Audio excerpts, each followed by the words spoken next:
Satyabhama Institute of Science and Technology, Chennai. Satyabhama Institute of Science and Technology, Chennai.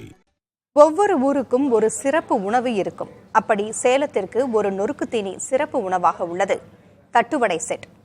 மாலை நேரங்களை சுவையால் அலங்கரிக்கும் தட்டுவடை set குறித்து இந்த தொகுப்பில் பார்க்கலாம். சேலம் அப்படின்னாலே எல்லாத்துக்கும் முதல்ல ஞாபகம் வர்றது மாம்பழம் தான். ஆனா அதுக்கு அடுத்தபடியா பார்த்தோம் அப்படின்னாக்கா மாலை நேர தட்டுவடை செட்டு. இந்த டிஷ்ஷுக்கு விரும்பி வராத ஆட்களே இல்லை அப்படின்னு சொல்லலாம்.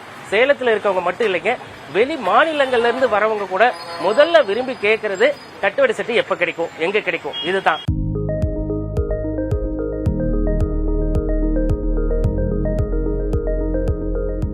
ரெண்டு சின்ன தட்டுவடை, அதுக்குள்ள இருக்க ஸ்டஃபிங், அதோட சுவையே தனின்னு சொல்றாங்க சேலம் மக்கள். தட்டுவடைக்கன சுவையான சட்னியோட மாங்காய் வைத்து ஒண்ணு, கேரட் வைத்து ஒண்ணுன்னு வரிசையா சாப்பிட்டுக்கிட்டே இருக்கலாம். இது மட்டும் இல்ல, ஒவ்வொரு கடைக்கும் ஏராளமான வெரைட்டியும் இருக்குன்னு சொல்றாங்க கடைக்காரங்க. 20 வெரைட்டிஸ் வரும். தக்காளி, ஆனியன், பூண்டு, மாங்காய், இதிலே வெஜிடபிள்ஸ் மிக்சிங்கில் அதிலே ஒன்று ரெண்டு சில வருது. அப்படியே இப்போ லேட்டஸ்ட்டாக சீஸு மைனஸ் ஏதாவது போகிறாங்க. நாம் அதெல்லாம் பண்ணுறதில்ல. நம்ம நார்மலாக இப்போ மாதிரியே ஃபஸ்ட்டு எது பண்ணுறோம் அது மட்டும் தான் பண்ணுறோம். வேறு எக்ஸ்ட்ராலாம் பண்ணுறதில்ல. தட்டுவடையோட மசால் பூரி, மசால் சுண்டலும் விற்பனை செய்யப்படுது. அதையும் ஒரு புடி பிடிக்கும் உணவு பிரியர்கள் சேலத்தை தாண்டி வேற எங்கேயும் இத்தனை சுவை இல்லைன்னு சொல்றாங்க. வெளியூருக்கு வேலைக்காகவும் படிப்புக்காகவும் போனவங்க சேலம் வந்தா முதல்ல போய் நிக்கிறது தட்டுவடை செட் சாப்பிடத்தானா. இன்னைக்கு தான் பெங்களூர்ல இருந்து வந்திருக்கோம். வந்தோடனே மைண்ட்ல என்ன ஓடிட்டுனா செட் சாப்பிடணும் தான் ஓடிட்டு இருக்கு. இங்க அங்கிளோட செட் சாப்பிடணும், அப்பாவோட செட் சாப்பிடணும், வீட்டுல அம்மாவுக்கு பார்சல் எடுத்துட்டு போகணும். சேலத்துக்காரங்க மட்டும் இல்லாம சென்னை உள்ளிட்ட பெரு நகரங்கள்ல இருந்தும் தட்டுவடை செட் சாப்பிட்டு பார்க்க சேலம் வராங்க. தட்டுவடை செட் சாப்பிட்டதுக்கு அப்புறம் அந்த சுவைக்கு அடிமையாகி திரும்ப திரும்ப சேலத்துக்கு ஒரு விசிட் வராங்க. சேலத்துல பொழுதுபோக்கு அம்சங்கள் பெரும்பாலும் இல்ல அப்படிங்கறதுனால இந்த தின்பண்டங்கள், அதாவது மாலை நேரத்துல இந்த டிஷ் எடுத்துக்கிறதுல மக்கள் அதிகமா ஆர்வம் காட்டுவாங்க.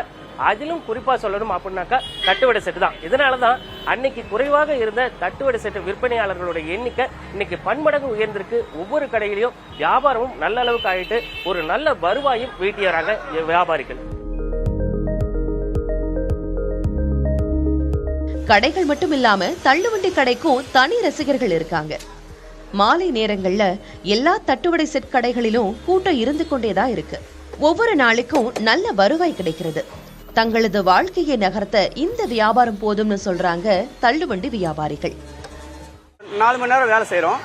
7 மணிக்கு கடை ஸ்டார்ட் பண்ணுறோம். 11 மணி வரைக்கும் இருக்குது. மக்கள் ஆதரவு ரொம்ப தேவைப்படுது. அதே மாதிரி அவங்களுக்கு கொடுக்குறாங்க. நாம இன்னும் முன்னேறிட்டு தான் இருக்கிறோம். பீட்சா, பர்கர்னு வெளிநாட்டு உணவுகளுக்கு மத்தியில நம்ம ஒரு தட்டுவடை செட் மற்றும் சுண்டல் ஆகியவை உடல்களுக்கு கேடு தராமல் ஆரோக்கியமான நொறுக்கு தீனியாகவே இருக்கு.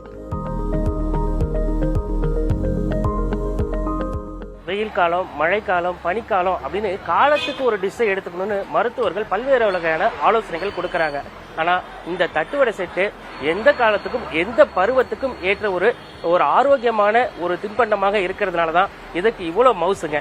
இந்த மவுசு எந்த காலத்தையும் மாறாது அப்படிங்கிறது வியாபாரிகள் மற்றும் இதை விரும்பி வாங்கி சாப்பிடுற பொதுமக்களின் கருத்தாக இருக்கு.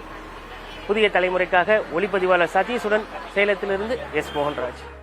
Satyabhama Institute of Science and Technology, Chennai. Satyabhama Institute of Science and Technology, Chennai.